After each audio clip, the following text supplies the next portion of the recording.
Welcome to this IELTS listening practice test. There are 4 sections and 40 questions in total. Each recording is played only once.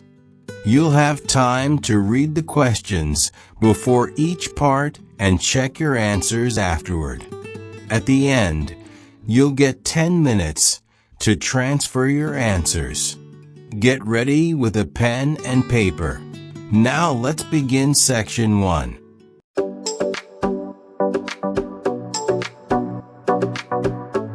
You will hear a number of different recordings, and you will have to answer questions based on what you hear. There will be time for you to read the instructions and questions, and you will have a chance to check your work. All the recordings will be played once only. The test is in 4 sections. At the end of the test, you will be given 10 minutes to transfer your answers to the answer sheet. Now turn to Section 1.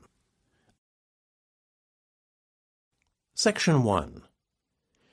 You will hear a conversation in a mobile phone center between a customer and a mobile phone seller.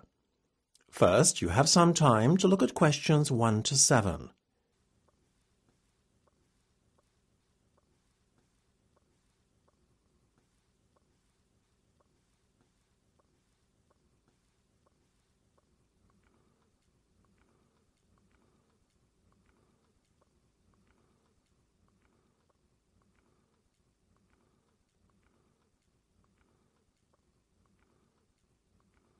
You will see that there is an example that has been done for you. On this occasion only, the conversation relating to this will be played first. Good afternoon, madam. May I help you? Oh yes, I'm looking for a mobile phone, but don't really know where to start. This one looks a very attractive phone. Ah, yes, that's the Apple iPhone 7S 32 gig. It's very sleek and lightweight. It's only 140 grams. It's a classic look, packed with special features, such as a voice-activated service to assist you and built-in GPS. The phone the customer first looks at is the Apple iPhone 7S 32GB. So you should write 7S 32GB in the space provided. You should answer the questions as you listen, because you will not hear the recording a second time. Listen carefully and answer questions 1 to 7. Good afternoon, madam. May I help you? Oh yes, I'm looking for a mobile phone, but don't really know where to start. This one looks a very attractive phone. Ah, yes, that's the Apple iPhone 7S 32 gig. It's very sleek and lightweight. It's only 140 grams. It's a classic look, packed with special features, such as a voice-activated service to assist you and built-in GPS. Well, I really only want a mobile which has a good camera and which is easy to use.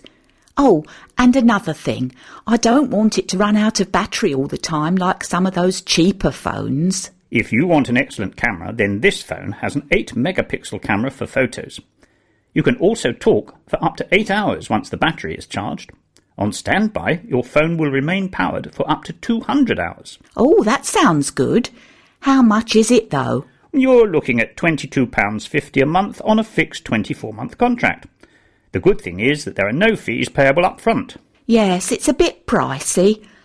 What about this one? That's the LG G8 phone. I'm afraid I'm going to disappoint you when you learn the price. It's £40 per month. For a 24-month contract? I'm afraid so. But you're paying for several excellent features. The camera is a colossal 13 megapixels. You can also take still photos while simultaneously recording a video. Another good point is that it is remarkably lightweight at 149 grams, so it's only slightly heavier than the Apple iPhone we just looked at. What is the battery power? A lot more impressive than the Apple iPhone.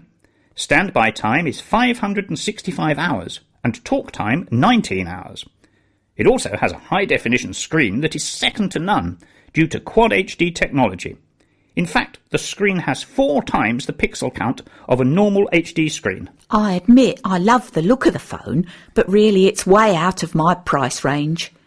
Oh look, that's a nice phone. The one with the flip top. Ah, yes, the Samsung DM S410. That's one of our more basic models, but it's still solid and reliable. Obviously, it has hard keys rather than a touch screen, but it's very economical. It's only £20 for the handset, and it's pay-as-you-go thereafter. What about the camera?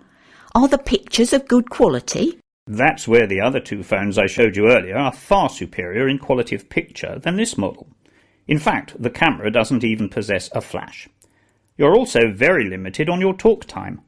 It's only up to 2.5 hours, and standby time is 75 hours. It's also fairly lightweight, considering it's not state-of-the-art technology. It weighs in at 131 grams. Before listening to the rest of the conversation, you have some time to look at questions 8 to 10.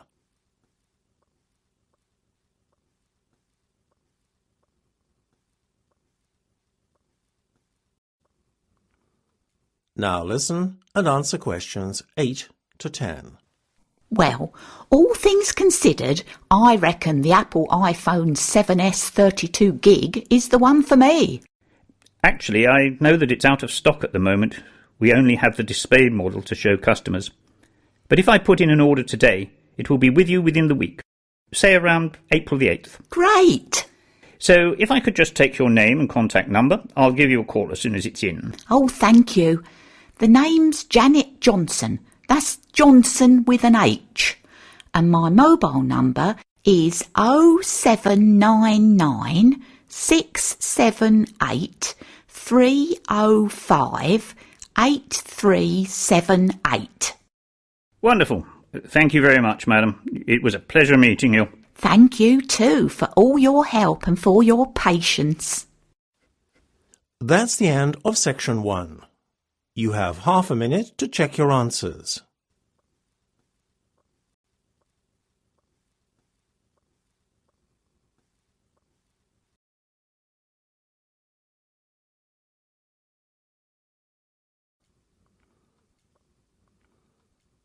Now turn to section 2. Section 2. You will hear a scientist giving a laboratory induction to a group of new employees. First, you will have time to look at questions 11 to 15.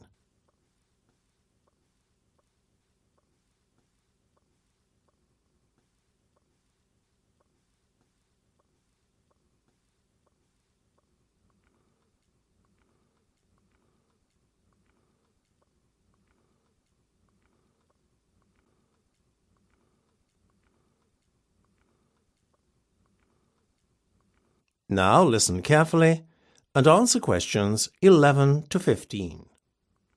Welcome everybody to Browning Smith Laboratories. I'll be giving you a short tour around your new working environment and pointing out several key features. It's very much state-of-the-art, as I'm sure you'll see. Please now look at the plan of the laboratory building I gave you earlier. At the moment, we're standing in the large storage room. It's right there, positioned at the top on your plans and roughly in the middle. We've just come through the entrance door indicated, and that's now behind us. Okay, so got your bearings? All know where we are?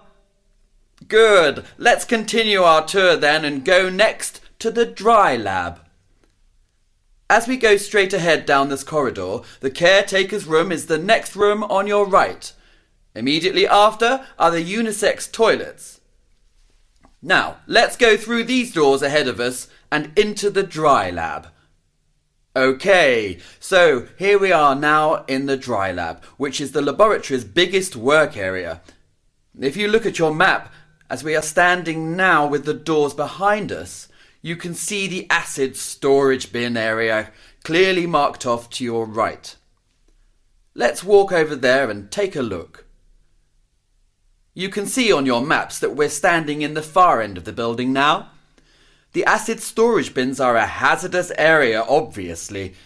If one of you should accidentally come into contact with not only these stored materials, but any other hazardous substance, then please proceed immediately to the eye wash emergency shower area. That's just back where we came in, right after the doors opening onto the dry lab, on the outside corner of the unisex toilets.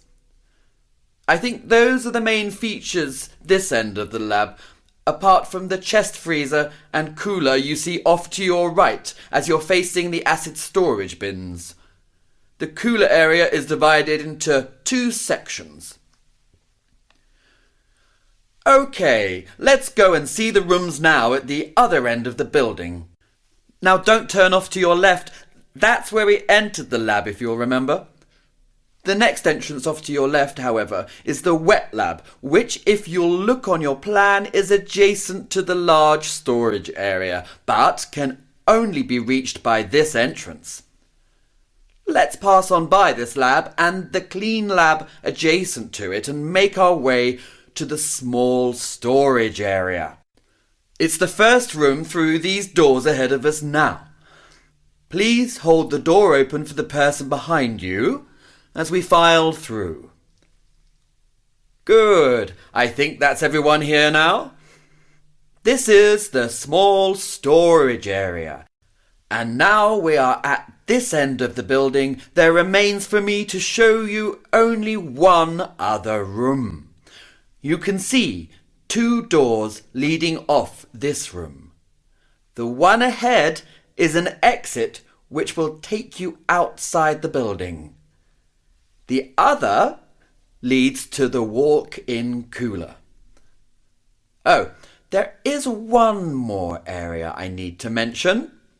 That's the walk-in freezer.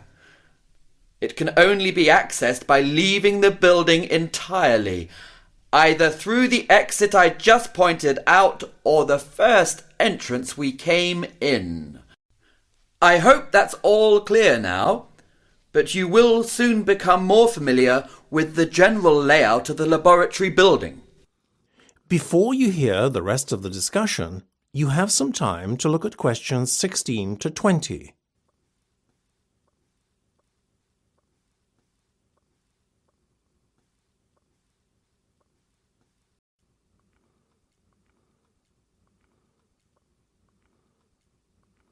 Now listen and answer questions 16 to 20. Now, I'd just like to refer to health and safety procedure. This is essentially to fulfill basic health and safety requirements, since I know that you are not unfamiliar with such procedures and must know them off by memory. Okay, so firstly I'd like to say that if you are undertaking any project, whether supervised or not, all of you will be required to discuss it first with your health and safety coordinator. In certain cases, written approval is required. The health and safety coordinator has the final decision in situations where formal approval is needed. Everyone undertaking a project will have to first submit a form of a written standard operating procedure to the health and safety coordinator, outlining the steps and justifications for the experimental process to be carried out. Should the undertaking of a project not be granted initially, plans for the project, if satisfactorily amended, can be re-presented to the Health and Safety Coordinator for approval at a later date. Assuming acceptance of the undertaking of a project, strict laboratory procedures must be adhered to. Overalls and non-hazardous equipment can be kept in the large storage room. On no account can either laboratory clothing or samples be removed from the building itself. Obviously, the same goes for equipment that is portable. This way we can ensure that no cross-contamination can occur with samples or specimens kept in the laboratories. Finally, and this goes without saying, when hazardous materials are being handled, full protective equipment should be worn. Safety goggles and protective overalls are kept in the small storage room for this purpose. If using sharp contaminated objects, such as needles, these can be temporarily stored in clearly marked containers on your laboratory work surface. However, they must be disposed of by the end of the day in the waste disposal bins clearly indicated outside the laboratory building. These bins are to be found just outside the exit by the small storage room. In the event of fire, please make your way immediately to the nearest of the two exits, either by the small storage or large storage room that I pointed out earlier. All that remains for me to do is to welcome you all to the company and wish you good luck. That's the end of section 2. You have half a minute to check your answers.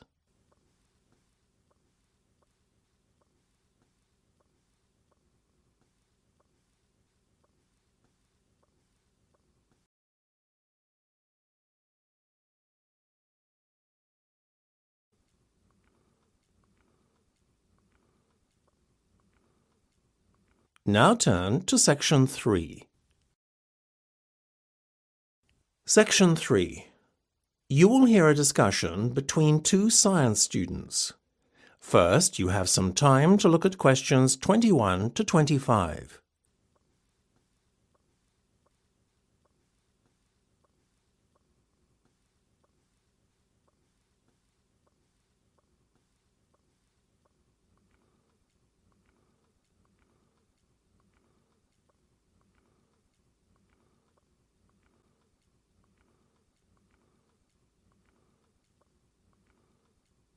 Now listen carefully and answer questions 21 to 25.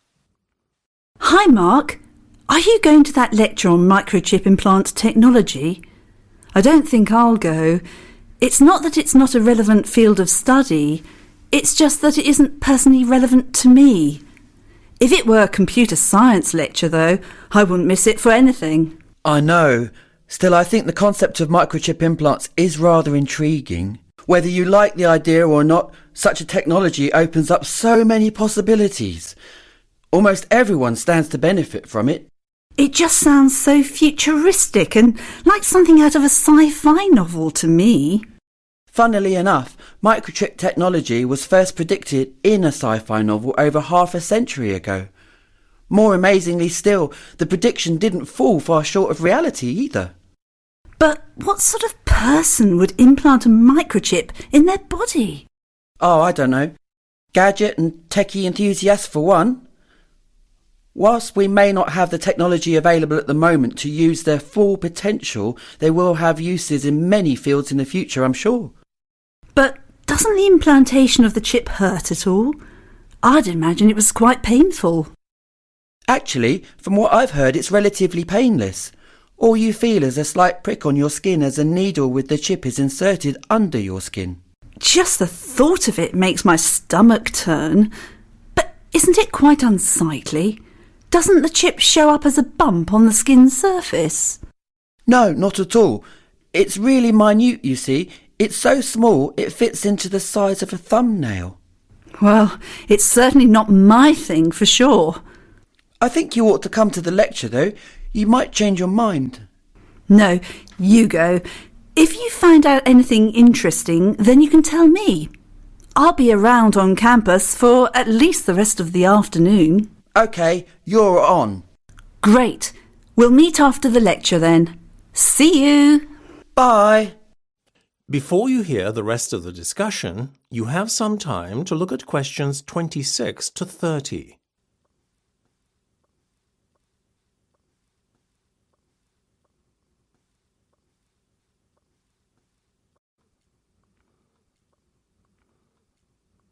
Now listen and answer questions 26 to 30. Hi, Mark. So how was the lecture? You really missed out. Really? Yes, I learned so much. You wouldn't believe how microchip implants will improve our lives in the future. Oh, tell me more. Well, from the simple action of allowing us to switch on a light or mechanical device with a wave of a hand to accessing our medical records, microchips will prove indispensable to us in the future. Indispensable wouldn't be the word I'd use for encouraging people to be so lazy that they can't switch on an electric appliance unaided. I thought remote controls were bad enough. I take your point, though, about using microchips to access medical records. Also, using microchip implant technology can help secure buildings. Access of buildings in the future will be restricted to individuals with a specific code on their microchip implant. But at the moment, though, there are some problems with the technology. Like what exactly? Well, the microchip ID numbers of employees can theoretically be obtained and cloned by any individual standing close enough with a handheld device. I can't say that I was really in favour of the idea when you first mentioned it, but now you've persuaded me. If it's so easy to breach security, then you're really defeating the whole point of the object, aren't you? By using microchips to secure a building. Guess so. But there's another brilliant use for microchips that I haven't told you about yet. Go on. GPS-enabled chips. Which are? Well, microchips that tell you the position of an individual. Like a GPS that tells you the direction when you're in a car, but these tell you where someone is when they're lost and, say, if they're injured or in danger, they can be found easily. So it's a bit like the microchips that are already used on pets? Exactly. Much as I can understand pet owners wanting to microchip their pets, I don't think the case of microchipping humans is as clear-cut. I mean, is it wise for an individual's movements to be known to everyone? That could place some individuals, such as political activists and those escaping persecution, under threat. Doesn't seem like you're a great fan of microchip implants then. Their uses do at best seem rather limited. Well, you won't catch me having a microchip implant in the near future, that's for sure. That's the end of section 3. You have half a minute to check your answers.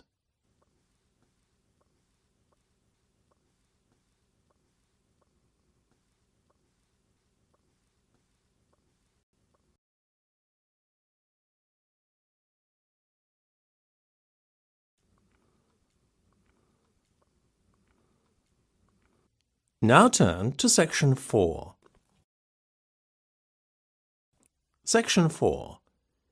You will hear part of a science lecture. First, you have some time to look at questions 31 to 40.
Now listen carefully and answer questions 31 to 40. Now, I'm sure most of you will be familiar with the concept of drones, or unmanned aerial vehicles, UAVs for short, to give them their technical name. If you are lucky enough, you may even own one. In fact, they are becoming so popular amongst gadget lovers that the sales of consumer drones were up by 24% in 2014. It is certainly a technology that is catching on fast and seems to have captured the public's imagination. People of all ages are seemingly fascinated by UAVs, whether the interest is professional or purely recreational. In fact, so far most members of the public tend to view UAVs as no more than a very sophisticated and expensive toy. As confirmation of this, Selfridges, the well-known London department store, has described them as the ultimate toy that spans the generations. However, in this lecture, I would like to talk about the more serious side to UAVs and how they may revolutionize the world of business as well as employment. With regard to the job sector, analysts predict that the market for drones could be worth billions. In the US alone, drones could create up to 70,000 jobs in this booming new industry. This would definitely be a boost to employment in a time where so many industries are replacing their workers with machines. The consumer end of the market, though, is a mere drop in the ocean. The potential for drones to revolutionize the way we do business is where the real opportunity lies, and Britain has the potential to become the world leader. Probably the most novel and groundbreaking use for UAVs is as an e-commerce delivery service. However, the idea has yet to get off the ground, literally. In principle, the idea is an excellent one. Consumers order items from an internet site, and the order is dispatched and delivered to your door by an unmanned drone within minutes.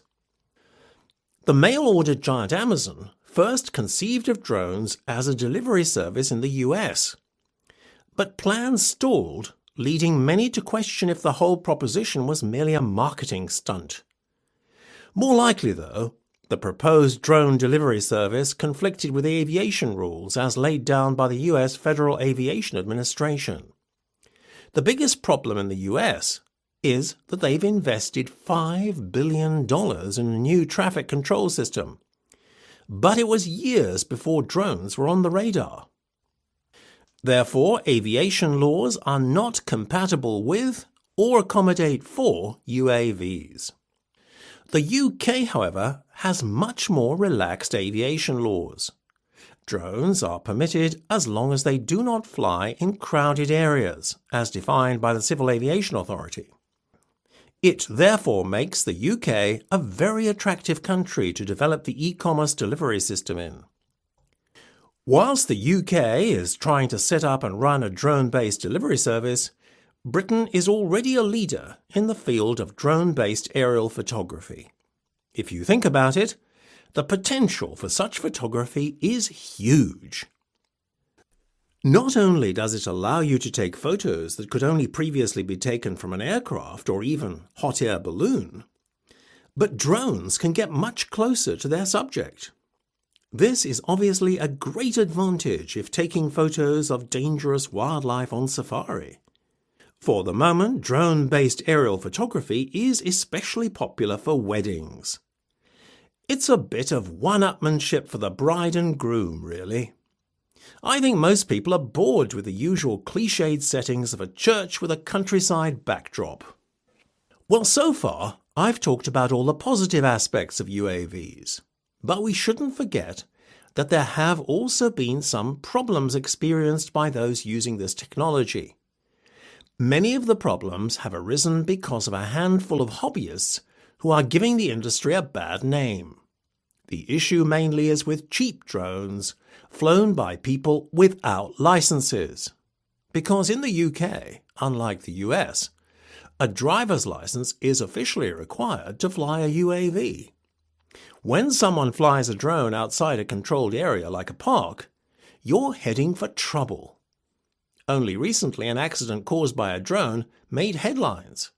A photographer was injured in TGI Fridays when a stunt using a drone spectacularly backfired. That might be bad enough, but an even more serious incident occurred recently when a drone had a near miss with an Airbus A320 as it began its descent into Heathrow Airport. However, that said, with stricter regulations in place, Britain could soon see e-commerce delivery systems 24 hours a day and may become a leading centre for imagery shot by drones. It certainly is a burgeoning industry, where, if you pardon the pun, the sky's the limit. That is the end of section 4. You now have half a minute to check your answers.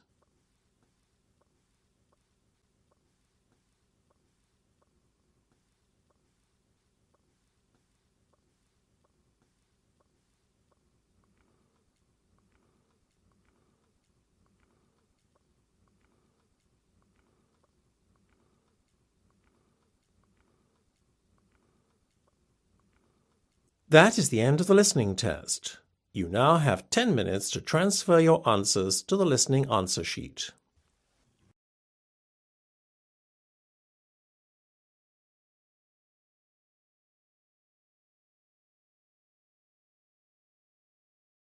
That is the end of the listening section. You now have 2 minutes to review your answers before the test automatically moves on to the next section. Please take this time to check your answers carefully. Make sure all your responses are recorded in the correct places, and review your spelling, grammar, and formatting. Once the time is up, the system will take you directly to the reading section. Please remain seated and stay focused. The next section will begin shortly.